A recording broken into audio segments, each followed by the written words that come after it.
பார்த்தீங்கன்னா நம்ம சப்ஸ்டியர் வந்து ஒர்க் பண்ணி கொடுத்துருந்தாங்க. கரெக்டாக 20 நாள் நம்ம டைம் கொடுத்தாங்க. 20 நாள் வச்சு நம்ம வந்து வேலை ஆரம்பிச்சிருக்கோம். பாருங்கள் கலவரத்தில் வந்து சில பேர் எவ்வளோ திக்னஸ் இருக்கும், கலவரத்தில் காசு வந்து ரொம்ப கம்மியாகுது, செங்கல் ஓட்டு பண்ணால் அதிகமாக கேட்குறீங்க அப்படின்னு சொன்னாங்க இல்லைங்களா. செங்கல் ஓட்டு பண்ணால் கொஞ்சம் திக்னஸ் அதிகமாக வரும், கலவையிலே பண்ணால் காசு கம்மியாகும், ஆனால் வந்து திக்னஸ் கொஞ்சம் ஜூம் பண்ணி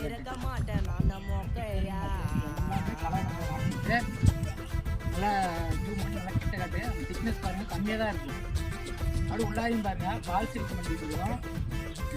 உள்ள காட்டுறீங்க உள்ளாரையும் பால் சில்க் பண்ணிக்கிறோம். வாங்க உள்ள போய் பார்க்கலாம்.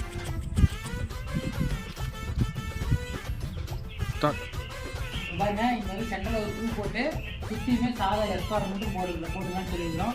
பில்லருக்கு பார்த்தீங்கன்னா ஒரு 1.25 அடிக்கு வந்து டிசைன் பண்ணுறோம். 2 தூண்